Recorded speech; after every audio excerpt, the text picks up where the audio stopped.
What is roller derby? Is it like Whippet? Yeah, nah, bro. Here at Dunedin Derby, we get asked this question all the time. So for those of you who don't know, roller derby is a full contact sport played on roller skates. So let's cover some of the basics. The game is played on an elliptical track in one direction. The start line, known as the jam line, is shown by the green arrow here. Each game consists of two 30-minute halves made up of a series of matches called jams, which last for up to 2 minutes. Each team has 5 players on the track at one time.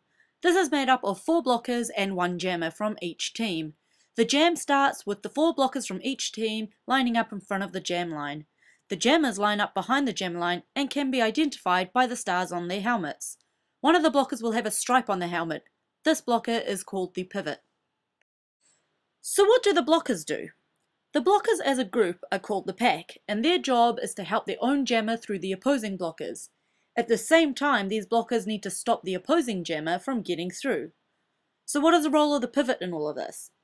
The pivot controls their own pack and has the potential to become the jammer mid-game with a star pass, but we're going to get to that a little bit later. For now, let's focus on the jammer. So what is the jammer's role?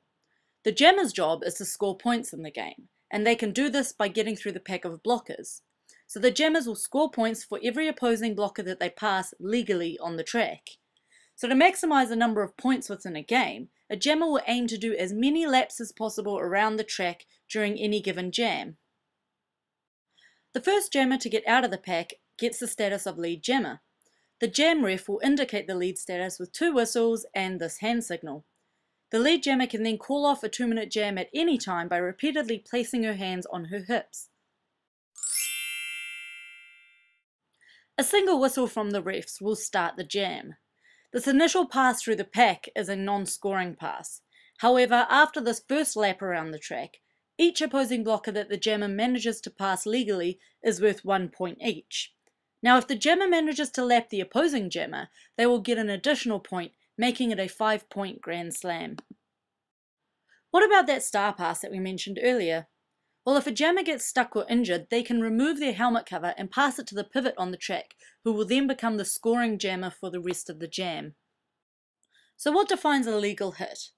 Contact between players is limited to the legal blocking zones and the legal target zones. So a skater may use any body part that is coloured in pink to block with.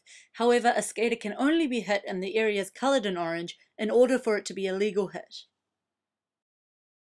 Skaters can receive major penalties for illegal actions. These are signalled by a single whistle from the refs. Each penalty will result in the skater having to sit in the penalty box for a full minute. Penalties can include anything from illegal hits to skating out of bounds, insubordination to the refs, and many, many more. So are you ready to see a live roller derby game in action? Come along to our season closer, Capital Punishment, Saturday, November 23rd, and be a part of the action with Dunedin Derby.